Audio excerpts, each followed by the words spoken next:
तनोतना सदाशिवम। बुद्ध पूर्णिमा का पावन पर्व 5 मई को आने वाला है। इस अलौकिक महापर्व पर महावृषिकावतार भगवान बुद्ध के नाम पर नाना प्रकार के छल छद्म किए जाएंगे। राजनेता अपनी तरह से, छद्म बौद्ध मुंडी जन अपनी तरह से और नव बौद्ध अम्बेडकरवादी जन अपनी तरह से इस महापर्व पर विभिन्न स्वांग भरेंगे। कोई आरक्षण की बात कहकर शोषित वंचित वर्ग को रिझाएगा, तो कोई मोमबत्तियां जलाकर बौद्ध विहारों में भगवान बुद्ध की मूर्ति के सामने घंटे घड़ियाल बजाएगा, तो कोई झंडा लहराकर भगवान बुद्ध की शाश्वत भगवा पहचान को पंचशील के झंडे से ढक कर ईर्ष्या और द्वेष की गंदगी फैलाएगा। सभी अपनी अपनी प्रकृति और निहित स्वार्थों के अनुसार भगवान बुद्ध के नाम का, रूप का दोहन करेंगे। उस नाम रूप का जिसके कारण भगवान बुद्ध के शब्दों में यह अभागा मानव अनंत काल से दुख में ही संसरण करता रहा है। लेकिन उन्मत्त बुद्ध भक्त आपको भगवान बुद्ध जैसे निवृत्त धर्मा विश्वोत्कृष्ट सन्यासी के वास्तविक उद्देश्यों से, उनके उस वास्तविक आभा मंडल से परिचित नहीं होने देंगे जिन्हें नमो बुद्धाय शुद्धाय योगिनाम गुरुवे नमः प्रहीण शोकैः विविधैः भूतैः परिवृतायते कहकर कूर्म पुराण ने अभ्युत्थान किया है। तो आइए हम आपको परिचित कराते हैं आर्य संस्कृति के प्रज्ञा प्रदीप से, जिनके आभामंडल से संपूर्ण जगत आलोकित हो उठा था, किंतु जिन्हें आज असुर सेना ने पूरा अंधकार में ढकेलकर अपनी कलिधर्मानुकूल अधर्म का साम्राज्य स्थापित कर रखा है। स्वारोचिष मनवंतर में आर्य संस्कृति के उपास्य भगवान विष्णु ने विभु नामक अवतार लेकर योग मार्ग का प्रचार प्रसार किया था और मानव को जन्म मृत्यु के संसरण से हमेशा के लिए मुक्त कर देने का परम मार्ग प्रचारित किया और स्वयं तुषित लोक में, तुषित आदि देवगुणों से सुपूजित भगवान तुषित लोक में निवास करते थे। मनवंतरों के वर्णन के क्रम में यह तथ्य श्रीमद् भागवत में वर्णित है। कलयुग की प्रवृत्ति होने पर मनुष्य लोक में, कलयुग का साम्राज्य होने पर विशुद्ध संन्यास पथ और योग मार्ग के क्रियात्मक स्वरूप के विलुप्त हो जाने के कारण पुनः कलयुग की प्रवृत्ति के 2000 वर्षों के बाद आधुनिक कालगणना के हिसाब के से देखें तो 1800 वर्ष ईसा पूर्व में भगवान नारायण के अंशावतार योगी विभु भगवान ने सूर्य वंश की क्षत्रिय शाखा शाक्य कुल में शुद्धोधन और महामाया नामक दंपति राजकुल में जन्म लिया। बौद्ध ग्रंथ ललित विस्तर में भगवान बुद्ध के पावन चरित्र का बड़ा ही मोहक वर्णन मिलता है, लेकिन छद्म नव बौद्धों ने ललित विस्तर ग्रंथ का बहिष्कार कर दिया और इस तरह भगवान बुद्ध के लोकोपकारी चरित्र को नष्ट करने का दुष्प्रयास नवबौद्धों ने किया, भीमयानियों ने किया और उसमें बौद्ध भिक्षुओं ने भी अपनी भ्रष्ट भूमिका अदा की। और आज भगवान बुद्ध के नाम पर एक वर्ग विशेष को मूर्ख बनाया जाता है, तो कम से कम प्रत्येक व्यक्ति को भगवान बुद्ध के वास्तविक स्वरूप को जानना तो चाहिए ही। तो बहुत सारी बातें हैं जो अनादिकाल से लोग जानते ही रहे हैं, प्रचलित रही हैं। जैसे सिद्धार्थ जन्म से ही विरक्त स्वभाव के थे, ये प्रायः सभी लोग जानते हैं। लेकिन आर्य संस्कृति की मर्यादा के अनुकूल उन्होंने कभी भी अपने नैसर्गिक स्वभाव को आड़े नहीं आने दिया। धर्म रक्षा के गुरुतर भार का वहन करने वाला महामानव भला कुलानुगत मर्यादाओं का अतिक्रमण कैसे करता? स्वभाव से ही निवृत्त धर्मा सिद्धार्थ ने उपेक्षा भाव से सभी कुलोचित मर्यादाओं का पालन मनु द्वारा स्थापित आश्रम मर्यादा के अधीन किया, जिसके अनुसार 3 ऋणों देव ऋण, ऋषि ऋण एवं पितृ ऋण से मुक्त होकर ही संन्यास का विधान किया गया है। मनु ने संन्यासाधिकार में निर्णय दिया है कि जो भी आश्रम मर्यादा का उल्लंघन करके गृहस्थ आश्रम में प्रवेश किए बिना ही संन्यास ग्रहण करता है वह नरक में जाता है। भगवान का अवतार युग संक्रमता से विलुप्त होने वाले धर्म का पुनः संस्थापन करने के लिए होता है। इसलिए विरागी स्वभाव होते हुए भी आर्य संस्कृति की आश्रम मर्यादा की रक्षा के लिए सिद्धार्थ ने गुरुकुलवास कर एक ओर जहाँ वेद वेदांगों की शिक्षा ली, वहीं छात्र धर्मानुकूल सैन्य शिक्षा ली और इस तरह वैदिक मर्यादाओं का पालन कर देवऋण और ऋषि ऋण से सिद्धार्थ मुक्त हुए। विवाह राजकुमार सिद्धार्थ के उद्देश्य में सर्वथा बाधक था। वे तो योग मार्ग के पति थे। भगवान विभु आजन्म ब्रह्मचारी रहे, लेकिन मानव के रूप में जब भगवान विभु ने सिद्धार्थ के रूप में अवतार लिया, योग मार्ग के पति होते हुए भी उन्होंने लोक और वेद की मर्यादा की रक्षा के लिए उन्होंने विवाह किया। पर चूंकि स्वभाव से तो विरक्त थे, इसलिए जब विवाह के लिए कोलीय प्रदेश जाने की सूचना मिली तो सिद्धार्थ के मन में अंतर्द्वंद खड़ा हो गया। ललित बिस्तर में इसका बड़ा ही विवेकपूर्ण वर्णन किया गया है। विदित मम अनंता कामदोषा शरण सवैरा शशोका दुख मूला भयंकर विषपत्रम सन्निकाशा ज्वलन निभा असिधारा तुल्य रूपा। अर्थात मुझे पता है कि काम भोगों में अनंत दोष हैं, इनके कारण ही वैर, लड़ाई, झगड़ा और अंततः शोक की प्राप्ति होती है। यह काम ही दुखों का मूल है। भयानक विषपत्र तथा अग्नि या तलवार की धार पर चलने के समान है। कौन? काम रूपी दोष। काम अर्थात भोग की अभिलाषा, रूढ़ अर्थों में स्त्री सेवन और व्यापक अर्थों में राजपाट, अधिकार, मान, पद, प्रतिष्ठा, धन, घर, मकान आदि सभी भौतिक इच्छाएं जिनमें सुख का आभास निहित होता है। यह कैसे पता था सिद्धार्थ को? सैद्धांतिक रूप से देखें तो अध्ययन काल में गीता पढ़ने से। ध्यायतो विषयान पुंसा संघस्तेषु उपजायते संगात संजायते कामम कामात् क्रोधो विजायते क्रोधात् भवति सम्मोहः सम्मोहात् स्मृति विभ्रमा स्मृति भ्रंशात् बुद्धिनाशो बुद्धिनाशात् प्रणश्यति।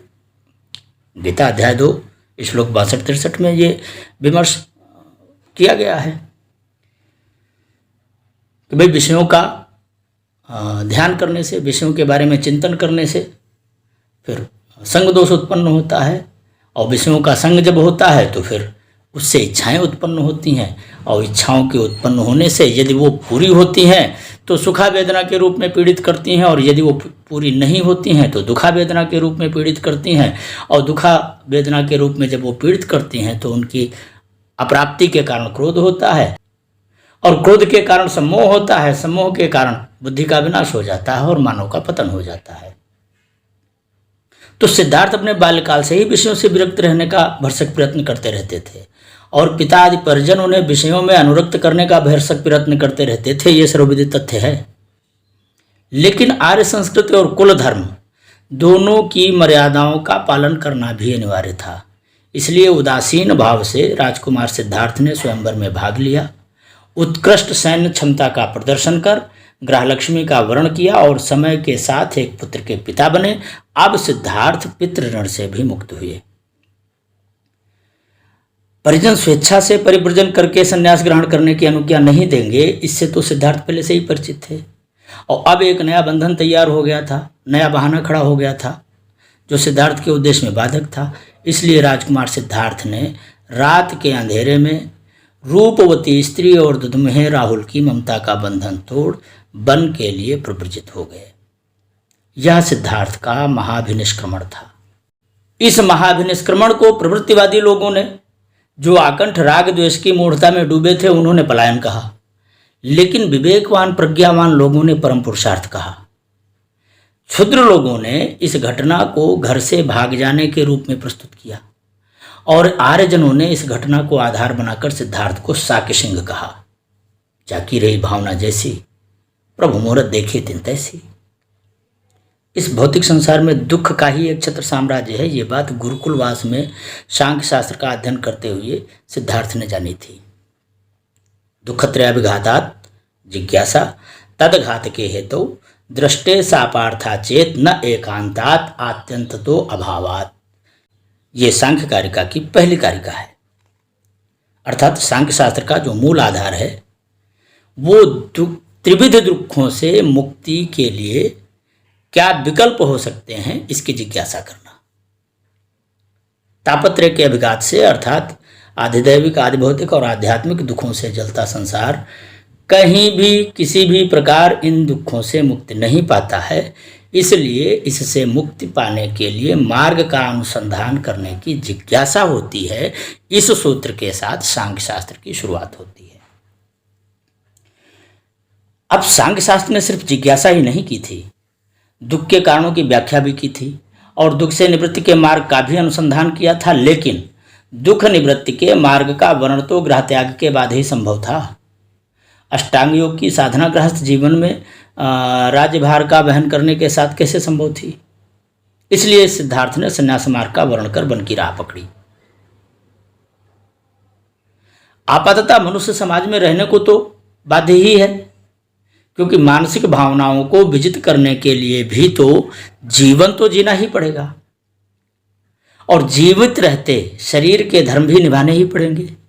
तो शरीर के धर्म में जो अनिवार्य धर्म है जिससे किसी भी तरह मुक्ति हो ही नहीं सकती, वह है भूख और प्यास। तो सिद्धार्थ को भूख और प्यास की निवृत्ति के लिए भिक्षाटन का मार्ग ही श्रेष्ठ लगा। अब उस भिक्षाटन के लिए गांव में जाना पड़ेगा, बस्तियों में जाना पड़ेगा, तो इसके लिए वस्त्र भी आवश्यक हैं।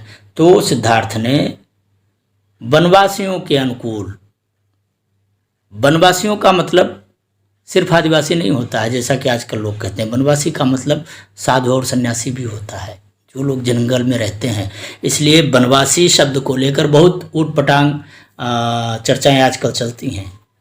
जब शास्त्र में कहीं वनवासी शब्द आ जाता है तो कूद कर नवबौद्ध लोग सिर्फ आदिवासियों पर पहुंच जाते हैं। पर वनवासी का मतलब सिर्फ आदिवासी नहीं होता है। वनवासी का मतलब जो लोग भी वन में रहते हैं और उनमें एक लंबा वर्ग साधुओं का, सन्यासियों का और तपस्वियों का होता था। तो सिद्धार्थ ने वन के अनुकूल भगवा वस्त्रों का वर्ण करके भिक्षाटन द्वारा शरीर के भूख प्यास के धर्मों को निभाने का प्रण किया। एक राजकुमार भिक्षाजीवी बना, ये क्षुद्र व्यक्तियों के लिए मजबूरी हो सकती है, लेकिन किसी व्यवहारविद के लिए यह कदम विश्व विजय का अभियान ही होगा। राजकुमार होने की अहंता का क्षण मात्र में विनाश कर देने वाला पुरुष कायर नहीं, उत्कृष्ट मनोबली कहा जाता है। पेट भरने के लिए आरक्षण की भीख मांगने वाले और ना मिलने पर आंदोलनों की धमकी देने वाले नवबौद्ध बुद्ध धर्मा है या दस्यु धर्मा है, यह विचारणीय है। सिद्धार्थ ने वनवास के काल में पहला विश्राम आलार कालाम के आश्रम में किया। ये आलार कालाम उस समय सांख्य शास्त्र संप्रदाय के अधिष्ठाता गुरु स्थानीय थे। सिद्धार्थ ने 1 वर्ष तक सांख्य निष्ठा का अनुशीलन और क्रियात्मक अभ्यास किया। जो भी विधियां उस समय सांख्य संप्रदाय में प्रचलित रही हों, सिद्धार्थ गौतम ने उनका संपूर्ण पालन किया, लेकिन उन्हें उस तत्व की प्राप्ति नहीं हुई जिससे दुखों की परिसमाप्त होती। इसलिए उन्होंने आलार कालाम का आश्रम त्याग दिया। अब देखिए, गौतम चुटकियों में बुद्ध नहीं बने। जैसे अम्बेडकर शाम को दीक्षित हुए, रात भर में बुद्ध हो गए और दूसरे ही दिन सैकड़ों भोले भाले दलित वंचित शोषित वर्ग को दीक्षा दे डाली। ना अनुशीलन की जरूरत पड़ी, ना ही योगाभ्यास की। बुद्ध के गुरु जो ठहरे अवतारी थे। लेकिन गौतम को बुद्ध पद की यात्रा तक 6 वर्ष बिताने पड़े। तत्कालीन मुक्ति के नाम पर जितने भी पाखंड और आडंबरों के कुहासे में सनातन धर्म ढका जा चुका था, कलि के प्रभाव से विमूढ़ धर्माचार्यों के द्वारा गौतम ने सभी का अध्ययन और अनुसंधान करने में 6 वर्षों का समय व्यतीत किया और अंततः उन्होंने निश्चित किया कि प्रत्येक वैदिक पंथ इतना कुहारावृत हो चुका है कि उसके प्रचलित स्वरूप को प्रतिष्ठा देने से मानवता का कोई भी हित नहीं होगा। इसलिए उन्होंने स्वयं ही मार्ग निर्धारित करने का निर्णय किया। दुख शाश्वत सत्य है, दुख के निश्चित कारण है। दुख का कारण है इस जगत में जन्म लेना। दुख से निवृत्ति का एक ही मात्र विकल्प है पुनर्जन्म का ना होना। ये तो आर्य सिद्धांत थे जो भगवान बुद्ध से पूर्व परंपरागत रूप से प्रचलित थे। भगवान बुद्ध ने भी इनके आर्यत्व पर कोई संदेह नहीं किया। उन्होंने इसे चतुः आर्य सत्य ही कहा। अब उस आर्य शब्द का जिसे श्रेष्ठतम अर्थ करना है वो श्रेष्ठतम अर्थ कर ले, जिसे आर्य शब्द का आर्य संस्कृति द्वारा परंपरागत रूप से चले आ रहे सिद्धांतों को कहना है वो उसे मान ले। पर इसका खंडन करना माने एक तरह की बेवकूफ़ी होगी। चतुः आर्य सत्य सांख्य शास्त्र का केंद्रीय विषय है। तो भगवान बुद्ध के जो 4 आर्य सत्य हैं वो आर्य संस्कृति के परंपरागत रूप सिद्धांत हैं। देश काल और परिस्थिति के कारण इनका प्रसार समाप्त हो गया था। लोग मुक्ति के नाम पर वैदिक यज्ञों को करते थे। वैदिक परंपरा में पहले से ही एक निर्धारित सिद्धांत था कि भाई प्रवृत्ति मार्ग और निवृत्ति मार्ग 2 अलग अलग मार्ग हैं। जो प्रवृत्ति मार्ग का वर्णन करेगा उसकी जो अंतिम परिसमाप्ति होगी वो स्वर्ग की प्राप्ति में होगी, और स्वर्ग में जब तक पुण्य रहेंगे तब तक वास रहेगा, और जब पुण्य क्षीण हो जाएंगे तो पुनः पृथ्वी पर ही आना पड़ेगा। क्षीणे पूर्णे मर्त्यलोकम विशन्ति। लेकिन मुक्ति के लिए चूंकि धरती पर आएंगे तो फिर दुख में पड़ेंगे, क्योंकि दुख जो है वो इस जगत का स्वभाव है। इस जगत में जब तक भी आना जाना लगा रहेगा तब तक दुखों से भी मुक्ति नहीं मिलेगी। दुखों से मुक्ति का एक ही मात्र विकल्प है इस जगत में पुनर्जन्म ना होना, और इसका व्यावहारिक प्रदर्शन भगवान बुद्ध ने किया।